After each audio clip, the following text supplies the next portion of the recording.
का रात को सब मिलकर बेन का जन्मदिन मनाते हैं। कैसी को उसके बॉयफ्रेंड का कॉल आता है तो वह लैपटॉप लेकर बाहर चली जाती है। वीडियो कॉल में उसका बॉयफ्रेंड दिखाता है कि शहर के ऊपर बड़े बड़े काले बादल छा गए हैं। कॉल ग्लिच होकर फ्रीज हो जाती है। कैसी यह बात परिवार को बताने आती है, लेकिन टॉम कहता है कि शायद जमीन से दूर होने की वजह से सिग्नल कमजोर है। तभी सबको एक आवाज यॉट जोर से हिलती है और बेन गिर जाता है। टॉम को चिंता होती है कि कहीं यॉट को नुकसान तो नहीं पहुंचा, इसलिए वह डाइव करके नीचे चेक करने चला जाता है। कुछ देर बाद वह सतह पर वापस आता है, लेकिन उसके कंधे पर एक बड़ा घाव होता है। जूलिया तुरंत उसका जख्म सीती है। टॉम बताता है कि पानी के अंदर उसे ऐसा लगा जैसे उसके पीछे कोई बहुत बड़ा जीव था, लेकिन जब उसने मुड़कर देखा तो प्रोपेलर से कट लग गया। वह कहता है कि जो भी चीज थी बहुत बड़ी थी। टॉम को यॉट पर काफी नुकसान दिखाई देता है, इसलिए उन्हें मदद बुलानी पड़ती है। जूलिया बार बार रेडियो पर कोशिश करती है, कैसी फोन पर सिग्नल ढूंढती है, लेकिन कुछ भी काम नहीं करता। तभी यॉट पूरी तरह बंद हो जाती है और समुद्र के बीच में फंस जाती है। जूलिया रेडियो में एक आवाज सुनती है, लेकिन आवाज इतनी खराब होती है कि उसे कुछ समझ नहीं आता।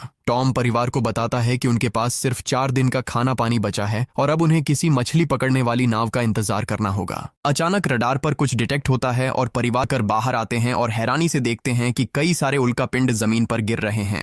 जहां जहां उल्कापिंड गिरते हैं वहां बड़े धमाके होते हैं। एक उल्कापिंड पानी में उनके पास गिरता है तो टॉम तुरंत यॉट को चलाने की कोशिश करता है। इंजन मुश्किल से चलता है, लेकिन तभी एक और उल्कापिंड उस इलाके को हिट करता है। परिवार डर के मारे एक दूसरे को कसकर पकड़ लेता है। तभी टॉम को समझ आता है कि जो उसी वक्त बेन देखता है कि यॉट से धुआं निकल रहा है। टॉम चेक करता है और कंफर्म होता है कि इंजन खराब हो गया है। हवा तेज होने लगती है तो फैमिली यॉट के अंदर छुप जाती है। बिना ये नोट यॉट जोर जोर से हिलने लगती है। बेन फिर से गिर जाता है और इस बार उसे चोट भी लग जाती है। लहरें तेजी से यॉट से टकरा रही होती हैं। टॉम स्ट्रगल करके बाहर जाता है और लाइफ जैकेट्स। उस वक्त बेन नोटिस करता है कि जूलिया की नाक से खून बह रहा है। जूलिया को चक्कर आने लगते हैं, जबकि कैसी सिंक पर जाकर उल्टी कर देती है। अचानक एक तेज हाई पिच्ड नॉइज आती है और हवा और भी स्ट्रांग हो जाती है। जूलिया दरवाजे बंद करने की कोशिश करती है, पर एक हैच खुल जाता है और हवा खिड़कियां तोड़ने लगती है। टॉम एक फ्लेयर जलाता है और थोड़ी देर बाद अंधेरा छा जाता है।